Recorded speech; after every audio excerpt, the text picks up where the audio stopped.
Bonjour, c'est Ursule encore. On est le 29 septembre 2020. Alors je viens sur la trompette une seconde fois aujourd'hui et je viens proclamer le retour de notre Seigneur Jésus-Christ. Amen, soyez bénis. On est dans les temps où le Seigneur Jésus-Christ est en train de faire la séparation entre les brebis, les boucs, les loups, les serpents. Il fait tout ça, il fait la séparation, il fait le ménage dans sa maison. Amen. Et la maison de notre Dieu, bien sûr, c'est l'église de Jésus-Christ. Alors, il est donc très important, c'est une information importante pour toi et moi, pour que nous puissions ranger notre vie. Amen. Nous avons été conçus dans le péché. Amen. Et pour pouvoir ne pas vivre dans le péché, nous avons besoin de nous en dissocier. Et ça prend une décision, ça prend une manière de vivre, amen. Ça prend une résolution, amen, de ne pas faire les choses d'une manière et puis de les faire selon le Seigneur Jésus. Et évidemment, ça prend notre volonté. Comme Jésus-Christ qui a dit, je me tiens à la porte et je frappe. Si quelqu'un entend ma voix, j'entrerai chez lui, je souperai avec lui et lui avec moi. Pardon, mais il faudrait d'abord entendre cette voix-là. Et maintenant, si tu l'entends, ne l'ignore pas. Ouvre la porte et il viendra. Donc la décision te revient. Et ta volonté est un élément très important dans ta transformation à la ressemblance de Christ. Amen. Alors, je viens t'encourager. Amen. Et puis nous encourager. Je m'inclus là-dedans. Amen. Parce que on n'est jamais assez saint. Et on peut tomber à tout moment. Et la Bible nous dit de faire très attention. Que celui qui est debout fasse attention. Amen. Et quand bien même tu penses que tu n'es pas debout, que tu es en train de cheminer avec le Seigneur, tu devais toujours faire attention parce que on peut se retrouver facilement séparé du Seigneur pour juste une parole venant de notre bouche. C'est très très important. Alors, que le Seigneur vraiment puisse être premier dans ta vie. Et je prie vraiment que tu puisses t'atteler à cela. Laissant de côté toutes les distractions de ce monde et te concentrant à rechercher ce Seigneur-là de toute ta force, de tout ton esprit, de toute ton âme. Amen. Et de tout ton cœur. Que le nom de ce Dieu-là soit béni dans ta vie. Alors je viens parler aujourd'hui. Je viens faire la leçon 13. Amen. Apocalypse à ta portée. Leçon 13. Et je viens toujours parler du cheval blanc d'Apocalypse 6 et puis Apocalypse 19. Et je viens parler de l'homme de Bosra. Amen. Alors, l'homme de Bosra, ça se trouve dans Ésaïe 63. Et ce qui fait que le cheval d'Apocalypse 19 n'est pas notre Seigneur Jésus-Christ, c'est le fait que Jésus-Christ lui-même, ou bien Dieu le Père, l'a annoncé par la bouche de Ésaïe à Ésaïe 63, qui est celui-là qui vient de Bosra. Amen, on l'a déjà lu tantôt. Et je viens donc m'arrêter là-dessus un peu. C'est vrai que Ésaïe, ça ne fait pas partie de Apocalypse, mais vu que je suis en train de faire cette série-là, j'ai trouvé, par la grâce de Dieu, que c'était mieux que je passe en revue tous les sujets qui touchent cette personne-là dans les autres livres de la Bible. Ben, tous les sujets. En tout cas, du mieux que je peux. Amen. Parce que la Bible, elle est vaste. La Bible nous dit même que on aura toute l'éternité pour l'étudier. Ça veut dire qu'on n'aura jamais assez de pouvoir décortiquer tout ce qui est là-dedans. Amen. Et comme déjà mentionné lors de la série, quand j'ai commencé Apocalypse à ta portée, j'ai dit tout de suite que c'était une façon de te démêler au niveau de ton esprit pour que tu puisses mieux comprendre les choses. Parce qu'Apocalypse, on a souvent l'impression que c'est très difficile à comprendre. Pourtant, c'est un livre très très simple. C'est tout simplement que souvent il y a des nœuds et on ne sait pas à quoi refaire ceci, à quoi refaire cela. Amen. Alors je viens par la grâce de Dieu, du mieux que je peux, et j'essaie un peu de te démêler parce que moi aussi, en tout cas, il y a des endroits encore où je continue toujours de chercher et je ne dis pas que j'ai la connaissance, que je connais tout. Et pendant longtemps, j'ai lu Apocalypse plusieurs fois. J'ai commencé à lire Apocalypse, j'avais peut-être 14 ou 15 ans. Évidemment, je ne comprenais pas grand-chose. Mais la partie qui m'avait attiré à lire ce livre, c'est que quand j'ai commencé à le lire, c'était dit « Heureux celui qui lit ce livre ». Ah, mais j'étais contente. Je me suis dit « Bon, voilà, merci Dieu. Tu as dit heureux, alors je vais être heureuse et je vais le lire ». Alors, donc, je n'arrête pas de le lire. Je n'arrête pas de connecter à certaines choses. Pas plus tard que l'année dernière, en 2019, il y a peut-être un an, j'avais fait la séparation entre le cavalier d'Apocalypse 6 et le cavalier d'Apocalypse 19. J'avais dit que le cavalier d'Apocalypse 6, c'était le messager de la fin, mais que le cavalier d'Apocalypse 19, c'était le Seigneur Jésus-Christ. Amen. Mais j'ai eu le temps de grandir, de mûrir, amen, dans ma recherche de la vérité, et le Seigneur m'a aidé, il m'a éclairé. Et chaque fois qu'il me ramenait Apocalypse 19 pour que je le lise et qu'il me connectait au même cheval, Apocalypse 6, je refutais cela parce que les éléments que je voyais fidèles, véritables, roi des rois, toujours je refutais. Je refutais cela parce que je savais que c'était la description de notre Seigneur Jésus. Mais, par la grâce de Dieu, j'ai eu à grandir un peu et j'ai eu à comprendre aussi le principe de délégué, le principe de bras droit. Amen. Alors, si bien que là, aujourd'hui, je peux venir avec cet enseignement-là. Amen. Et puis, le Seigneur va nous donner de grandir là-dessus. Amen. Alors, je reviens, dans Apocalypse 4 et puis Apocalypse 5. On a dit que celui qui était assis sur le trône, on se demandait c'était qui. Je pense que c'était la leçon 10. Et on a vu que c'était notre Seigneur Jésus. Il est présenté comme Dieu parce que Jésus est Dieu. Et c'est pas Dieu le Père, c'est Dieu le Fils.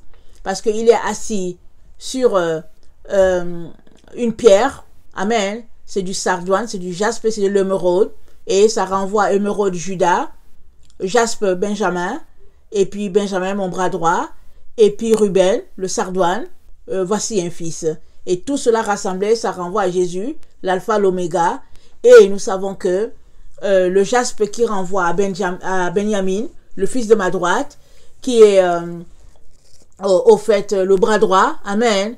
Et c'est ça qui fait que ici, là, Apocalypse 4 et 5, on a affaire à notre Seigneur Jésus-Christ et l'agneau hargnon qui est là, le messager de la fin, le bras droit désigné par Jésus-Christ pour faire ce travail-là avant qu'il ne vienne frapper comme il l'a dit.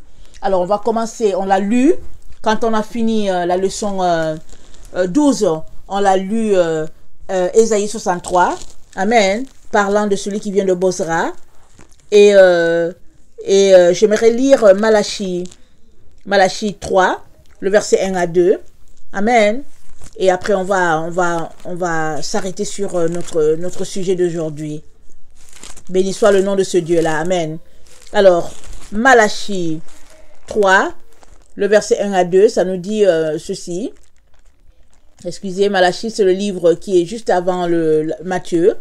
Malachie 3, le verset 1 à 2 nous dit ceci. Voici, j'enverrai mon messager. Il préparera le chemin devant moi.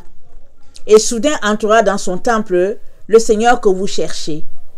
Et le messager de l'alliance que vous désirez, voici il vient.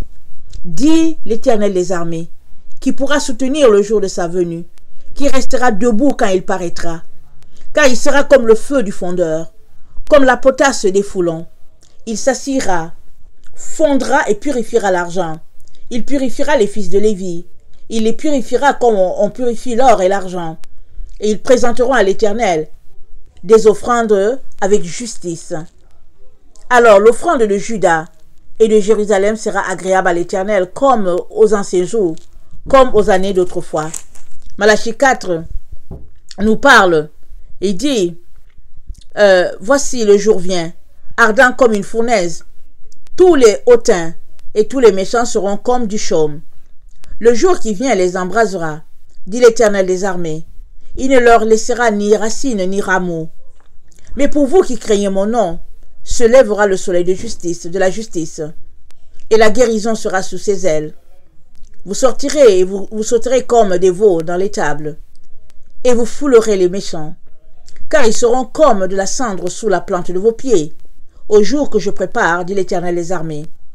Amen. Mais il nous dit quelque chose de très important, le verset 4. Souvenez-vous de la loi de Moïse, mon serviteur, auquel j'ai prescrit en Horeb pour tout Israël des préceptes et des ordonnances. Voici, je vous enverrai Élie, le prophète, avant que le jour de l'Éternel arrive, ce jour grand et redoutable. Amen. Il ramènera le cœur des pères vers leurs enfants et le cœur des enfants à leurs pères, de peur que je ne vienne frapper le pays d'interdit. Amen. C'est le Seigneur qui le permet comme ça. Et quand les disciples lui ont dit, mais on a dit qu'Élie doit venir, il dit, mais Élie est déjà venu. Élie est venu du temps où il était là, et il dit, c'est Jean-Baptiste que vous n'avez pas reconnu. Et quand Dieu parle encore d'Élie ici, un troisième Élie ici, ce n'est pas toujours le Élie qui a égorgé les prophètes de Baal, c'est Élie, le messager de la fin. Pourquoi à Élie? Parce qu'il vient toujours en avant de Dieu. Il vient pour mettre l'ordre, il vient pour faire régner la justice de l'Éternel avant que le Seigneur Jésus-Christ s'amène. La première fois, c'était avant que Jésus soit né, et puis cette fois-ci, c'est avant que Jésus-Christ vienne établir son règne sur la terre, et il vient nettoyer, et il vient mettre la propriété. Amen. Alors, on a lu dans Ésaïe 63, on a parlé de celui-là qui venait de Bosra. Et qui est Bosra? Où se trouve Bosra? Amen. Bosra est une ville d'Édom. Amen. Et puis, c'est les descendants de Ésaü. Alors, Ésaü a gardé sa colère contre son frère Jacob. Rappelons-nous. Alors, Rebecca avait des jumeaux. Alors, le plus vieux, Ésaü, Jacob, le second, et Ésaü a vendu son droit d'aînesse à Jacob. Et Jacob lui a vendu le droit d'aînesse pour du potage. Et quand le moment est venu pour prendre l'héritage, Ésaü ne l'a pas eu. C'est Jacob qui l'a eu. Et Ésaü passait son temps à s'amuser avec les gens du pays que l'Éternel n'aimait pas. C'était les Néphilim, les personnes, des gens de moralité dépravée. Et puis c'était les peuples mixtes avec les anges déchus et puis les esprits pervertis. Et Ésaü n'a pas voulu écouter ses parents. Il a continué de se tenir avec ces gens-là. Finalement, quand le moment est venu pour recevoir la bénédiction, en tout cas, Rebecca a managé pour remettre la bénédiction d'Abraham entre les mains de Jacob, sachant qu'elle s'est dit que ça allait arriver à bon port, ça allait pouvoir arriver à l'endroit que Dieu voulait que cela arrive. Amen. Alors, quand le moment est venu pour Israël de quitter l'Égypte pour retourner à la terre que Dieu leur avait promis, il est arrivé à un moment où, vous vous rappelez tous qu'ils étaient dans le désert. Il est arrivé à un moment où, pour traverser, ils ont demandé à Édom s'ils pouvaient traverser. Mais Édom a refusé. Édom, c'est les descendants de Ésaü. Ils ont refusé. Amen. Et regardons ce que c'est dit, c'est dans Nombre. Dans Nombre 20, le verset 14 à 21, voilà ce qui est dit.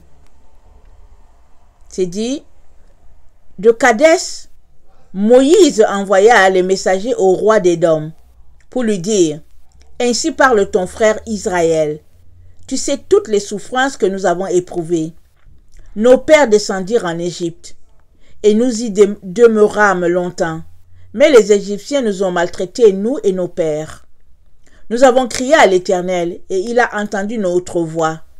Il a envoyé un ange, et nous a fait sortir de l'Égypte. Et voici, nous sommes à Kadès, ville à l'extrémité de ton territoire. Laisse-nous passer par ton pays. Nous ne traverserons ni les champs, ni les vignes, et nous ne boirons pas l'eau des puits. Nous suivrons la route royale, sans nous détourner à droite ou à gauche, jusqu'à ce que nous ayons franchi ton territoire. » Édom lui dit, « Tu ne passeras point chez moi, sinon je sortirai à ta rencontre avec l'épée. » Amen. Donc les descendants d'Ésaü ont gardé dents aux descendants de Jacob. Ils ont refusé que Israël passe par là, alors que ils ont tous le même grand-père, Abraham, et le même arrière-grand-père Abraham, et le même grand-père Jacob. Amen. Alors, regardons Ézéchiel 25, le verset 12 à 14. Ézéchiel 25. Ézéchiel 25, le verset 12 à 14.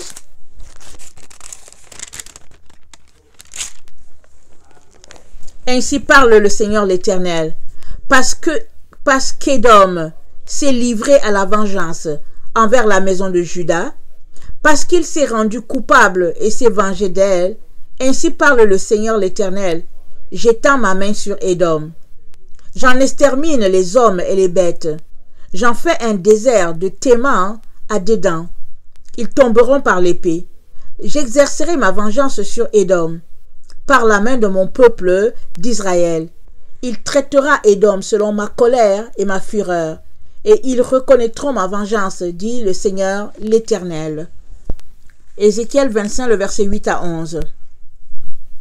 Ainsi parle le Seigneur l'Éternel, parce que Moab et Séhir ont dit, voici la maison de Juda, et comme toutes les nations. À cause de cela, voici j'ouvre le territoire de Moab, du côté des villes et de ses villes frontières. L'ornement du pays, Beth Sheshimoth, Baal-Méon et Kir-Jataïm, je l'ouvre aux fils de l'Orient, qui marchent contre les enfants d'Ammon, et je le leur donne en possession, afin que les enfants d'Ammon ne soient plus comptés parmi les nations. J'exercerai mes jugements contre Moab, et ils sauront que je suis l'Éternel.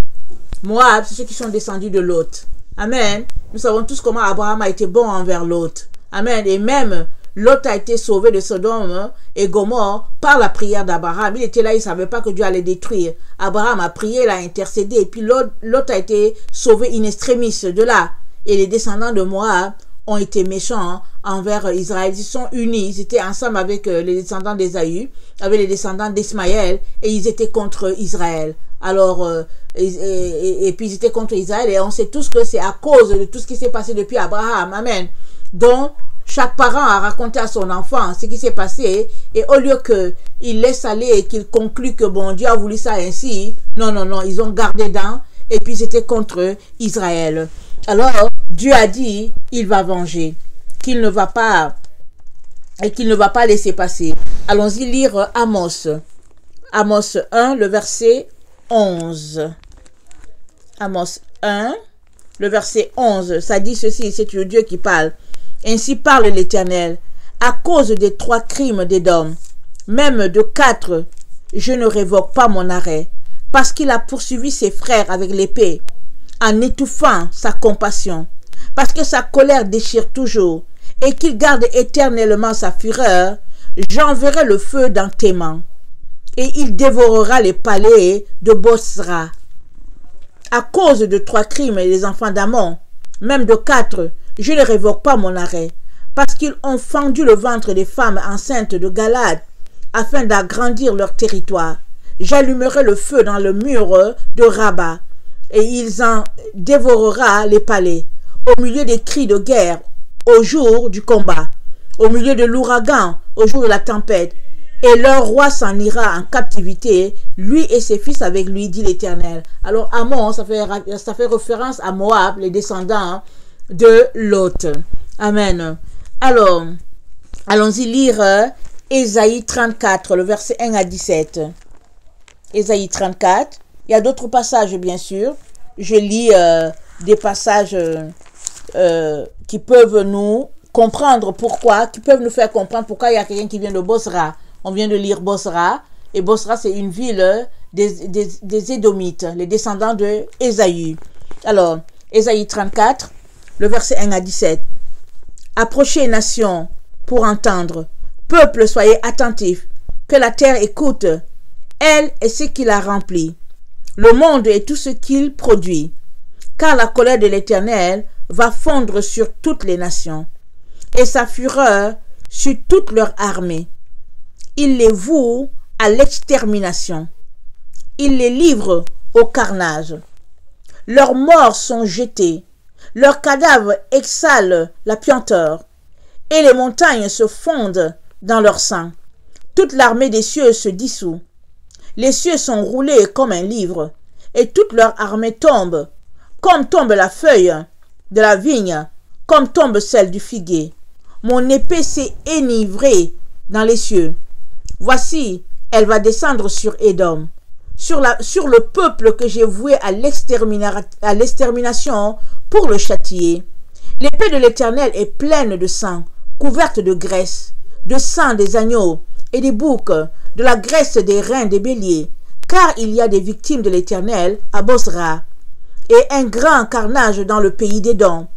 Les buffles tombent en eux, et les bœufs avec les taureaux.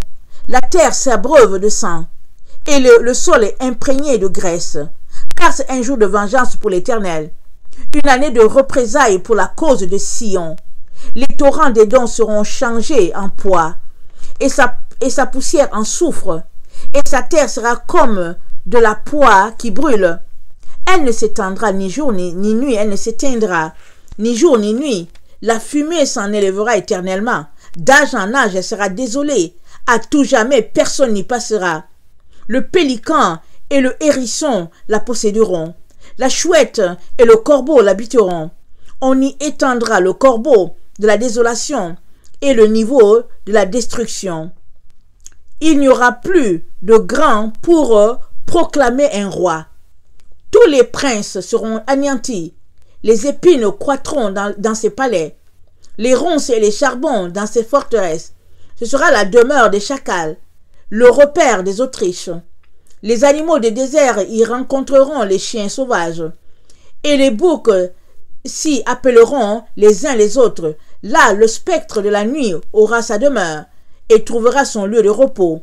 Là, le serpent sera son nid, déposera ses œufs, les couvrera et recueillera ses petits à son ombre. Là se rassembleront tous les vautours.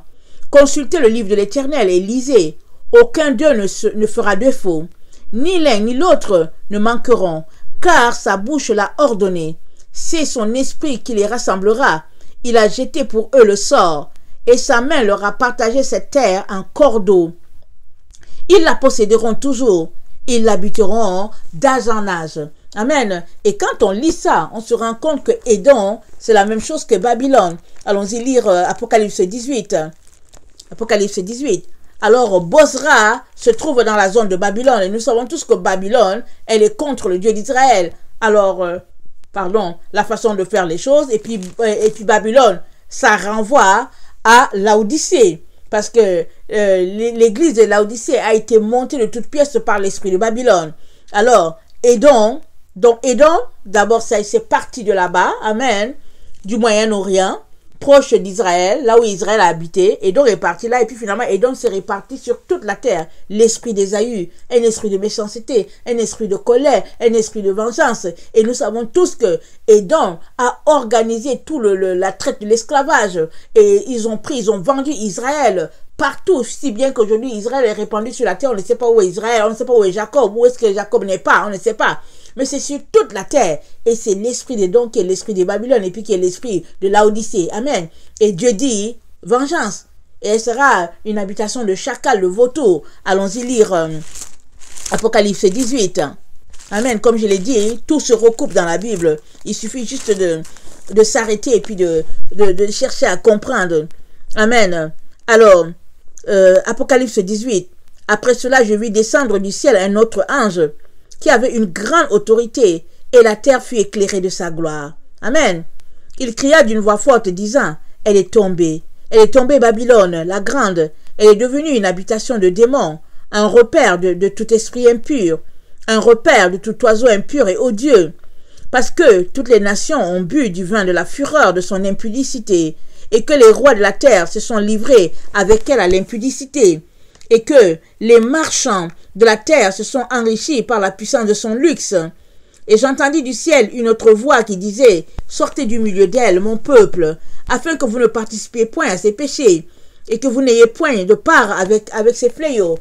Alors Dieu appelle son peuple, il appelle Israël, il appelle Juda, il appelle les vrais chrétiens à sortir de l'esprit de Babylone, qui est l'esprit de commerce, qui est l'esprit de prostitution, qui est l'esprit de un peu avec Dieu et un peu avec le monde. Ça, c'est l'esprit de Babylone, c'est l'esprit de Laodicée. Et Dieu dit non, que toi et moi qui sommes enfants de Dieu, nous ne pouvons pas faire un peu vie avec le monde et puis faire un peu vie avec Dieu. Il dit on doit être consacré complètement à lui. C'est pourquoi l'église type, c'est l'église de Philadelphie. Et il dit à Philadelphie qu'il y a une porte ouverte pour toi. Il dit, je vais te soutenir dans ce moment difficile parce que tu as gardé la parole de la persévérance.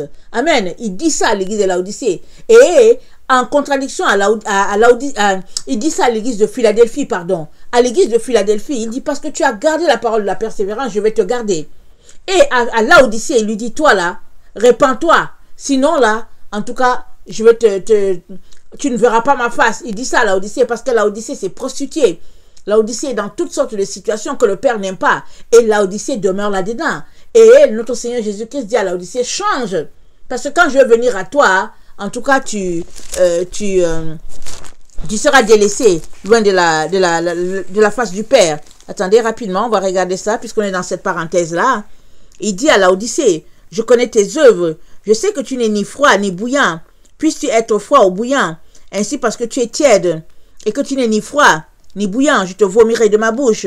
Parce que tu dis, je suis riche, je me suis enrichi, je n'ai besoin de rien. Parce que tu ne sais pas que tu es malheureux, misérable, pauvre, aveugle, nu. Je te conseille d'acheter de moi de l'or éprouvé par le feu, afin que tu deviennes riche, et des vêtements blancs, afin que tu sois vêtu, et que la honte de ta nudité ne paraisse pas, et un collier pour oindre les yeux, afin que tu vois. Moi je reprends, et je châtie tout ce que j'aime. Et donc du zèle, et repens-toi. Donc Jésus dit à Laodicée, repens-toi, change de voie, change ta manière de faire. Il dit, voici, je me tiens à la porte, et je frappe. Et puis, le verset 21, il dit, celui qui vaincra, je le ferai asseoir avec moi sur mon trône. Comme moi j'ai vaincu, et je me suis assis avec mon Père sur son trône. Que celui qui a les oreilles entende ce que l'Esprit dit. Alors, Jésus dit à Laodicée, repens-toi, change ta voix, change ta manière de faire. Parce que si tu ne changes pas, tu auras le même sort que Édom. Amen. C'est pour cela que le chevalier blanc, amen, il vient de Bozra. Bozra, c'est une ville d'Édom. Il sort de là. Et pour exercer la vengeance, Dieu ne le fait pas partir de la terre d'Israël, il le fait partir de la terre de Babylone. Et puis nous savons tous pourquoi. Parce que toute la terre a été remplie de l'esprit de Babylone. Aujourd'hui, sur toute la terre, il n'y a pas un endroit où ce n'est pas l'esprit de Babylone qui pullule. C'est le commerce, c'est la gloire du monde, c'est Hollywood, c'est tout ce qu'on peut connaître. C'est pourquoi on le voit venant de Bozra. Amen. Alors, Apocalypse 18, je continue ma lecture. Le verset 5. Car ses péchés se sont accumulés jusqu'au ciel, et Dieu s'est souvenu de ses iniquités. Payez-la comme elle a payé. Rendez-lui au double de son œuvre, de ses œuvres. Dans la coupe où elle a versé, versez-lui au double. Autant elle s'est glorifiée et plongée dans le luxe, autant donnez-lui de tourments et de deuil, parce qu'elle dit en son cœur, je suis assise en reine. Je ne suis point veuve, et je ne verrai point le deuil. À cause de cela, en un même jour, ces fléaux arriveront, la mort, le deuil, la famine, elle sera consumée par le feu. Car il est puissant, le Seigneur Dieu, qui l'a jugé. Et tous les rois de la terre, qui se sont livrés avec elle à l'impudicité et au luxe, pleureront et se lamenteront à cause d'elle, quand ils verront la fumée de son embrasement. Se tenant éloignés, dans la crainte de son tourment, ils diront, malheur, malheur, la grande ville, Babylone, la ville puissante, en une seule heure est venu ton jugement. Amen. Alors, Dieu ne fait que nous parler, nous rappelant ce qu'il va faire. Maintenant, les moqueurs vont dire, oh, c'est du n'importe quoi, il a déjà dit ça depuis, et puis bon, on ne croit pas la Bible, et puis etc., etc. Mais Dieu, il n'arrête pas de parler, il n'arrête pas de nous avertir, nous disant de faire attention. Amen. Et révélant Apocalypse à Jean, il est en train de lui révéler tout ce qui a été dit par les prophètes, parce que Apocalypse, quand Jean l'a reçu, il avait déjà lu Ésaïe, Ésaïe avait déjà prophétisé. Amen. Les livres de Deutéronome canoniques étaient déjà là. Amen. Et Jean était au courant de tout cela, y compris du livre de Enoch. Amen. Et Dieu, donc, parlant à Ésaïe, amen, il lui donne la révélation, il dit, il y a quelqu'un qui vient de Bozra. Qui est-il? Pourquoi ses vêtements sont tachés de sang? C'est quoi? Alors il nous l'annonce, il nous le présente.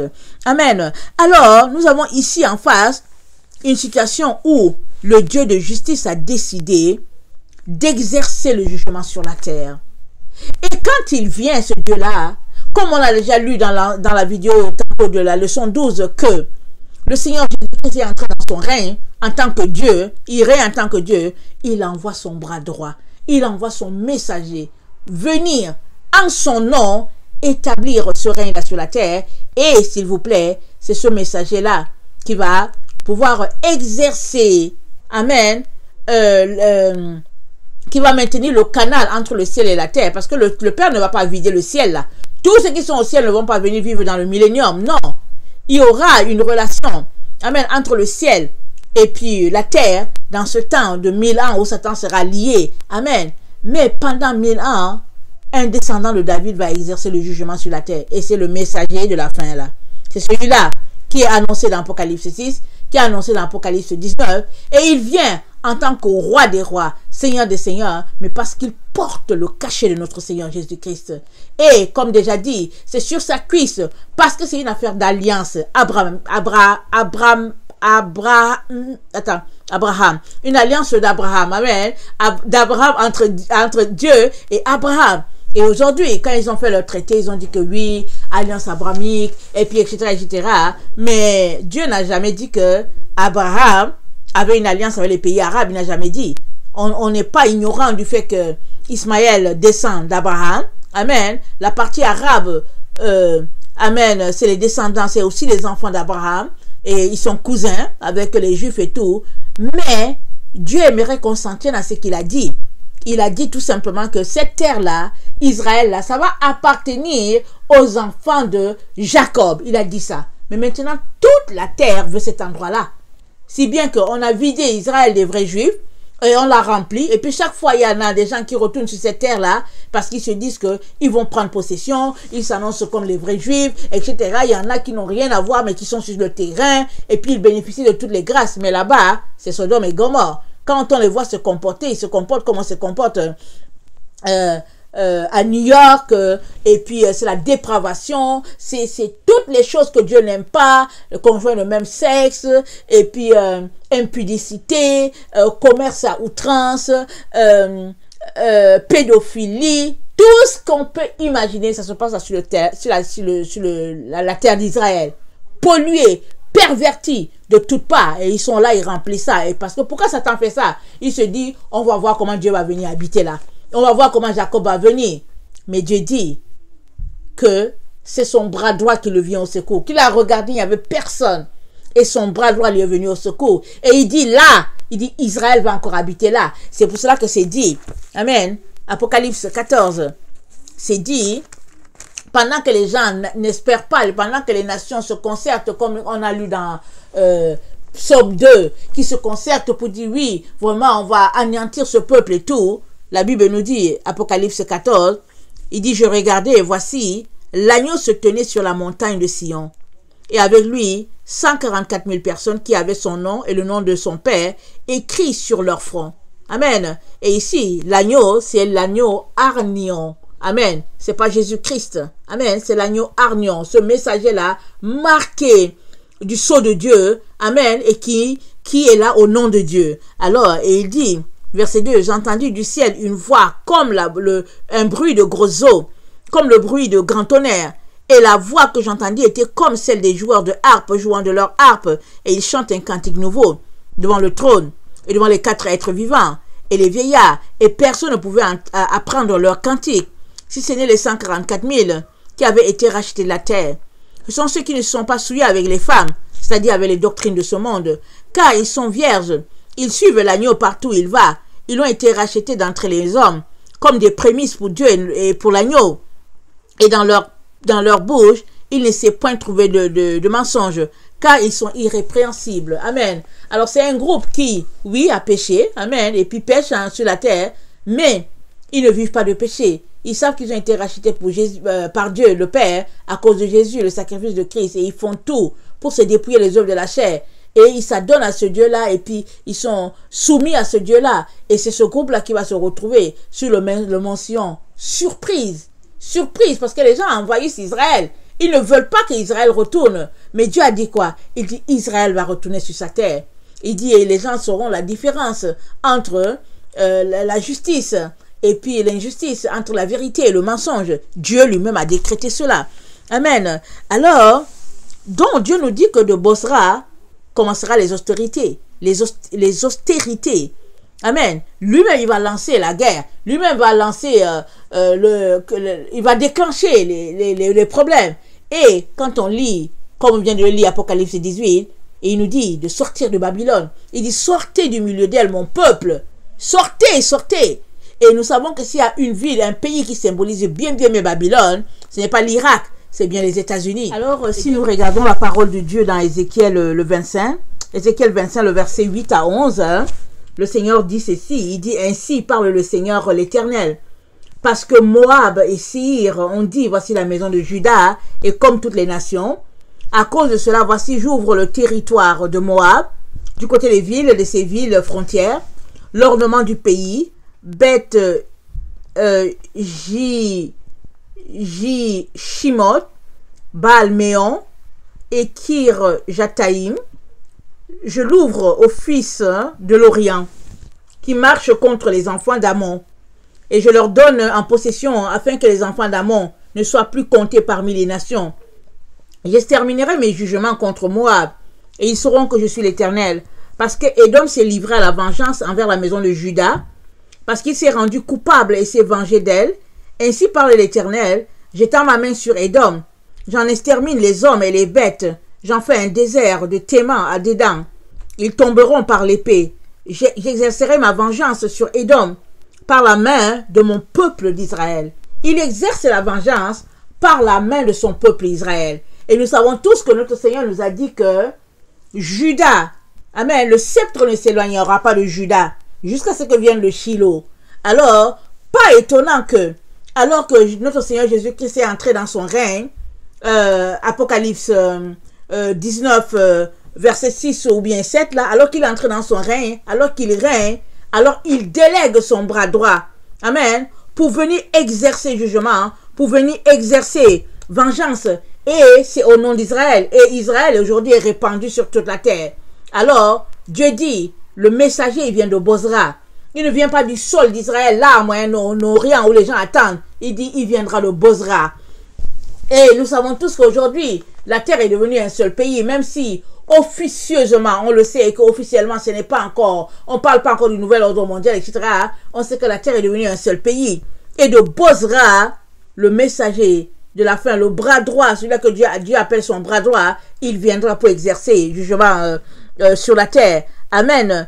Et Dieu dit, verset 16, je vais dire, Ézéchiel 25, le verset 16, il dit, voici, il dit, ainsi parle le Seigneur l'Éternel, voici, j'étends ma main sur les Philistins, j'extermine les Kérétiens, et je détruis ce qu'il reste sur la côte de la mer. Et nous savons que les Kérétiens, c'est les enfants qu'Abraham a eu avec la femme qui s'appelait, je ne sais pas si c'est Kérétou.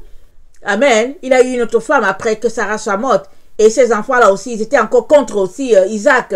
Amen. Contre les descendants d'Isaac. Donc finalement, ils sont sortis d'un même homme, amen, de Abraham, au lieu d'aimer leurs frères et d'accepter que c'était la volonté de Dieu, ils se sont tous ligués contre les descendants d'Abraham. Et finalement, la terre est devenue ce qu'elle est devenue, et ils ont contaminé tout le monde, et ça a fait ce que ça a fait. Et finalement, à chaque fois, Juda est frappé par tous les autres. Israël est frappé par tous les autres de vengeance. Alors Dieu dit, moi-même l'Éternel, j'exercerai cette vengeance-là. Et ils sauront que, il dit, j'exercerai sur eux de grandes vengeances en les châtiant avec fureur. Et ils sauront que je suis l'Éternel quand j'exercerai, sur eux ma vengeance. Alors, regardons Joël 3, le verset 1 à 14. Joël 3, le verset 1 à 14, ça nous rappelle, ça nous présente vraiment la situation que l'Éternel, comment Dieu a décidé de sévir, amen, contre les ennemis d'Israël, contre les ennemis de Jacob. Alors, Joël 3, le verset 1 à 14, ça dit ceci, « Car voici en ces jours, en ce temps-là, quand je ramènerai les captifs de Juda et de Jérusalem, je rassemblerai toutes les nations et je les ferai descendre dans la vallée de Josaphat. Là, j'entrerai en jugement avec elles au sujet de mon peuple Israël, mon héritage, qu'elles ont dispersé parmi les nations, et au sujet de mon pays, qu'elles se sont partagées. Ils ont tiré mon peuple au sort. Ils ont donné le jeune garçon pour une prostituée. Ils ont vendu la jeune fille pour du vin et ils ont bu. Que me voulez-vous, Tyr et Sidon, et vous tous, district des Philistins? Voulez-vous tirer vengeance de moi? Si vous voulez vous venger, je ferai bien vite retomber votre vengeance sur vos têtes. Vous avez pris mon argent et mon or, et ce que j'avais de plus précieux et de plus beau, vous l'avez emporté dans vos temples. Vous avez vendu les enfants de Juda et de Jérusalem aux enfants de Javan, afin de les éloigner de leur territoire. Et nous savons que Javan, c'est l'Allemagne. Amen. Quand la Bible parle de Javan, c'est l'Allemagne. Il dit, voici, je les ferai revenir du milieu où vous les avez vendus. Et je ferai retomber votre vengeance sur vos têtes. Je vendrai vos fils et vos filles aux enfants de Juda. Et ils les vendront aux Sabéens, nations lointaines, car l'Éternel a parlé. Publiez ces choses parmi les nations. Préparez la guerre. Réveillez les héros. Qu'ils s'approchent, qu'ils montent tous les hommes de guerre de vos royaux. Forgez les épées et de vos serpes des lances. Que le faible dise, je suis fort. Hâtez-vous et venez, vous, toutes nations d'alentour, et rassemblez-vous. Là, ô Éternel, fais descendre tes héros. Que les nations se réveillent et qu'elles montent vers la vallée de Josaphat. Car là, je siégerai pour juger toutes les nations d'alentour. Saisissez la fossile, car la moisson est mûre. Venez fouler, car le pressoir est plein. Les cuves régorgent, car grande est leur méchanceté. C'est une multitude dans la vallée du jugement, car le jour de l'Éternel est proche. Dans la vallée du jugement, le soleil et la lune s'obscurcissent, et les étoiles retirent leur éclat. De Sion, l'Éternel rugit. De Jérusalem, il fait entendre sa voix. Les cieux et la terre sont ébranlés, mais l'Éternel est un refuge pour son peuple, un abri pour les enfants d'Israël. Et vous saurez que je suis l'Éternel votre Dieu, résidant à Sion, ma montagne sainte. Jérusalem sera sainte, et les étrangers n'y passeront plus. Quand Dieu parle d'étrangers, il parle de tous ceux-là qui adorent d'autres dieux. Amen. On est dans ce temps-là où les choses vont s'appliquer. La parole de Dieu, quand elle sort, amen, elle ne retourne jamais à elle, sans exercer la volonté du Père. Alors, Dieu nous avertit, il a déjà commencé, et nous savons tous que les choses ont commencé, même si ça a commencé petit à petit. Et pour garder le peuple esclave, ils essaient de nous aveugler avec le Covid, avec des masques, et puis après ils vont envoyer le vaccin, et puis après toutes sortes d'histoires, tout cela pour garder le peuple captif. C'est pourquoi il est très important que tu ne prennes pas le vaccin. Amen. Que tu te gardes de prendre le vaccin, parce que si tu gardes le vaccin, tu seras privé de la présence de Dieu à tout jamais, parce que ce vaccin-là, il est souillé. Il est rempli de sang de bébés avortés, il est rempli de l'ADN des anges déchus, les anciens Néphilim. Il est rempli de produits terribles, il est rempli de plomb. Amen. Un peu comme quand Daniel a dit au roi Nebuchadnezzar que la grande statue là, les pieds d'argile, c'est un alliage d'argile et puis de plomb. Alors c'est tout cela qui est en train de prendre place sous nos yeux. Amen. On peut regarder pour dire il ne faut pas exagérer. Mais on peut aussi se réveiller pour dire Dieu est en train de nous dire quelque chose de très précis. Et il est important qu'on se prépare et puis qu'on laisse Dieu être Dieu dans notre vie afin qu'on puisse être épargné. Comme il a dit, il dit, le verset 16, Joël 3, le verset 16, il dit, de Sion l'Éternel rugit, de Jérusalem il fait entendre sa voix. Les cieux et la terre seront ébranlés. Mais l'Éternel est un refuge pour son peuple, un abri pour les enfants d'Israël. Et puis quand il parle d'enfants d'Israël, c'est oui les descendants d'Abraham qui sont restés fidèles à Abraham, mais aussi tous ceux-là qui ont accepté Jésus et qui n'ont pas rejeté l'alliance de Dieu telle qu'il a dit dans Malachie. Alors on ne peut donc pas dire qu'on ne peut pas se réclamer de Jésus et négliger ce que Dieu a donné comme consigne à Abraham, parce que l'alliance d'Abraham elle est très importante. Alors je vous renvoie à la leçon 12, on est dans la leçon 13, je vous renvoie dans la leçon 12. C'est très important de savoir que l'alliance que Dieu a établie, il l'a établie avec Abraham. Il ne l'a pas établie avec tous ceux-là qui sont sortis d'Abraham, comme les enfants de Kéti ou Kétian ou Kétia. comme les enfants de, comme ceux-là, comme les descendants d'Ismaël, comme les descendants d'Ésaü, comme les descendants de Lot. Non, Dieu n'a pas établi l'alliance avec eux tous. Il a établi l'alliance avec les descendants de Jacob. Amen. Les 12 tribus, c'est avec eux que Dieu a établi l'alliance. Et son alliance, c'était de répandre la vérité sur toute la terre. Mais les autres descendants d'Abraham, jaloux d'eux, les ont tellement étouffés, maltraités, empêchés de faire quoi que ce soit. Et Dieu dit qu'il va venir. Il va exercer vengeance. Et il nous dit que de Sion, il régnera. C'est pour cela qu'on les voit. Amen. Les 144 000 avec l'agneau sur le mont Sion, qui est preuve que l'Éternel va régner de Sion. Il va régner. Alors, la foi veut que, la Bible dit que la foi vient de ce qu'on entend. Et ce qu'on entend vient de la parole de Dieu. Et la foi veut que tu crois ce que Dieu a dit. Et non ce que les médias disent. Et les médias, ils sont là, ils remplissent la terre de mensonges et tout, nous faisant croire que bon, voilà, il y a quelque chose d'important et tout, il faut prendre le vaccin, il faut faire ceci, il y a une maladie qu'on appelle le Covid, etc., etc. Mais toi, le Seigneur te dit, il t'éclaire. Il te dit, voilà ce qui va se passer. Voilà ce qui va prendre place, ce qui est sur le point de prendre place sous tes yeux. Il t'appelle à te sanctifier. Il t'appelle à te purifier afin d'être trouvé, à faire partie des enfants d'Israël. Amen. Vraiment que le Seigneur puisse te donner, de t'examiner, de regarder à quel niveau tu te trouves et de te repentir, comme il nous le dit. Parce que la repentance, c'est changer de voie et retourner à la vérité. Et nous avons tous besoin de nous repentir. Amen. D'une manière ou d'une autre.